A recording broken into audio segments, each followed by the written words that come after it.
कि जब हम मरते हैं, हमारी आत्मा जब ऊपर जाती है, रब के पास पहुँचती है, तो 2 चीज़ें हैं मुझे पूछनी यहाँ पे।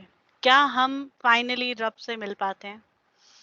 First thing. सेकंड थिंग, क्या हमें अपने जो हमारे शरीर छोड़ के गए हैं, वो मिलते हैं? Second thing. बेटे, हम में से हर एक शख्स जो है वो रब के पास जाएगा। जब हमें डेथ हो जाएगी हम रब के पास ही जाएंगे और रब से अपने तमाम कर्मों का हिसाब किताब भुगत के उसके बाद स्वर्ग और नरक में जाएंगे। स्वर्ग और नरक में जब आप जाएंगे तो आपकी जो बॉडी यहाँ है, यही शरीर, यही बॉडी, एक एक रोम तक आपको मिल जाएगी। मगर वहां पे जब आप स्वर्ग में एंटर होएंगे, स्वर्ग में जाएंगे, तो हर शख्स की जो एज है वो 18 साल की होएगी। यंग लड़का या लड़की होएगा, वो चाहे 18 साल से कम एज का मरा है तो चाहे वो 118 साल का मरा है। जब स्वर्ग में जाएगा तो वो ऐसे होएगा जैसे 18 साल का यंग, और वो आगे करोड़ों अरबों खरबों साल 18 साल का यंग ही रहेगा। उसका एज वहां स्टॉप हो जाएगा। हमारी तो एज आगे को बढ़ती है ना, वहां आगे बढ़ने वाली चीज नहीं होगी। आप हमेशा वैसे के वैसे ही रहेंगे और वहां आप रब के दर्शन बार बार करेंगे। बार बार रब के दर्शन आपको नसीब होंगे। आप अपनी आंखों से अपने रब को देखेंगे और रब के सामने हम सब ने जाना है। जब हम यहाँ से मरते हैं तो हमारा हिसाब किताब शुरू हो जाता है। हमारे जो वो एंजल जिनकी ये ड्यूटी लगी हुई है वो हिसाब किताब कर लेते हैं और वो देखते हैं कि जी इसका क्या है। हमारे जो छोटे मोटे पनिशमेंट है वो तो उसी दिन से शुरू हो जाएगी और वो हम भोगते रहेंगे, अच्छाई या बुराई हमें मिल जाएगी। जैसे आप जहाज में बैठने से पहले आपका वो सारा कुछ बोर्डिंग शोर्डिंग हो जाती है, तो आपको वो एक लाउंज सा होता है उसमें बिठा दिया जाता है कि जी जहाज के वो स्टार्ट होने से या टाइम होने से को 20 मिनट या आधा घंटा पहले वो आपको बिठाते हैं। तो वहां सारे जमा होते रहते हैं। अगर वहां पे ऐसा सामान हो कि आपको खाने की चीजें मिले, आपको रिहायश की चीजें मिले, आपको सारी सुविधाएं मिले, लेकिन आप उस वेटिंग में बैठे हुए हैं, ये बिल्कुल इसी तरह से एक ऐसी जगह है कि जहां सारी आत्माएं जाती हैं और उधर हम सब वेटिंग लिस्ट में बैठ जाएंगे डे ऑफ जजमेंट के लिए। जब डे ऑफ जजमेंट आएगा फिर सब की सब आत्में एक बहुत बड़े ग्राउंड में रब के सामने हाजिर की जाएंगी और वो 50,000 वर्ष का एक ही दिन होएगा। एक ही दिन इतना लंबा होएगा जैसे 50,000 वर्ष। और उस 50,000 वर्ष में एक एक इंसान रब के सामने जाएगा बारी बारी, और हर एक इंसान अपनी बारी भुगत के उसके बाद उसके स्वर्ग और नरक का फैसला होएगा। स्वर्गी स्वर्ग में जाएंगे, नरकी नरक में जाएंगे।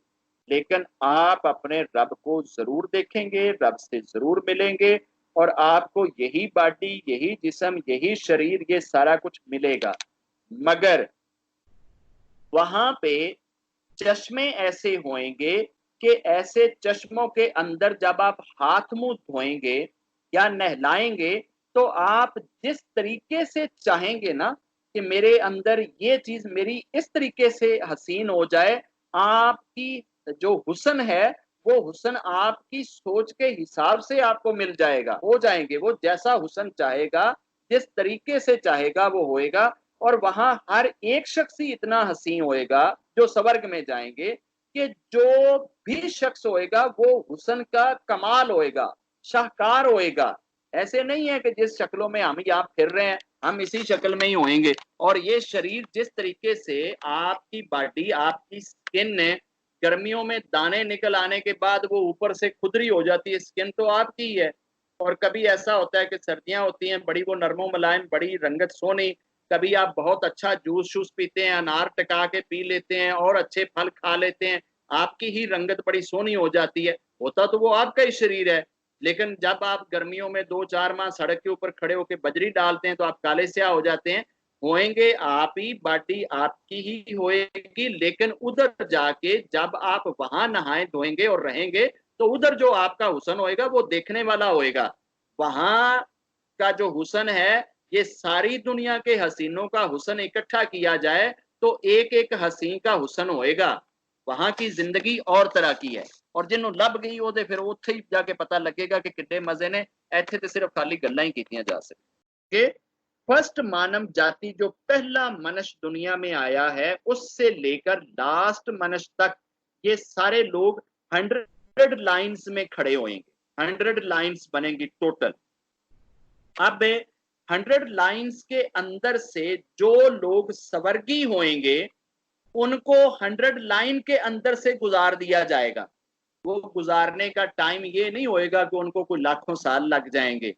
वो जैसे आप कंप्यूटर पे गुजारते हैं ना कोई चीज, ऐसे बिजली की तरह, वो बिजली की तेजी से उन लाइनों के अंदर से वो लोग गुजर जाएंगे। और रब उनको कहेगा कि तू जिस जिस की तरफ इशारा कर देगा ना कि ये मेरा दोस्त था, इसने मेरे साथ नेकी करी थी, इसने मेरे साथ भलाई करी थी, इसने मेरे बच्चे की फीस दी थी, ये मुझे हॉस्पिटल लेके गया था, इसने मेरी बीमारी में ये किया था, इसने मुझे दुआ दी थी, इसने मुझे खाना खिलाया था। तेरे साथ जो जो जिसने नेकी करी है उन सबको भी अपने साथ स्वर्ग में ले जाए। तो वहां जितने स्वर्गी होंगे अपने साथ लिंक रखने वालों को भी स्वर्ग में लेकर जाएंगे। इसलिए राबते नेक लोगों से बनाएं, अच्छे लोगों से बनाएं, रब के कनेक्टेड लोगों से बनाएं कि अगर उनमें से कोई बख्शा जाए तो साथ आपका भी काम बन जाए।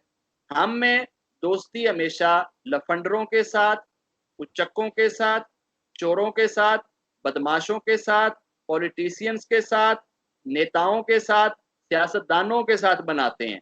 ये तो बेचारे उत्थे फसे हुए होणगे, इन्हां नूं ते इन्ने जुत्ते पै रहे होणगे कि ਜਿਹੜੇ ਕਿਸੇ सुने भी नहीं जाने। इस वास्ते इन्हां तो बचो। जो नेक लोग हैं, जो रब के बंदे हैं, उनके साथ ताल्लुकात बनाया करें। और आपस में जब भी ताल्लुक बनाएं यही चीज जहन में सोच के रखें कि यार ये भी रब का मुतलाशी है और शायद ये मेरे से बेहतर हो। ठीक है, चलो मैं इसके साथ जुड़ जाऊं, मैं भी शायद इसके साथ जुड़ने से मैं भी और बेहतर हो जाऊं।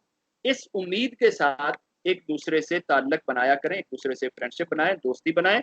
और रब ही आपके बीच में रहना चाहिए। आपकी सोचों का महवर सिर्फ रब होना चाहिए।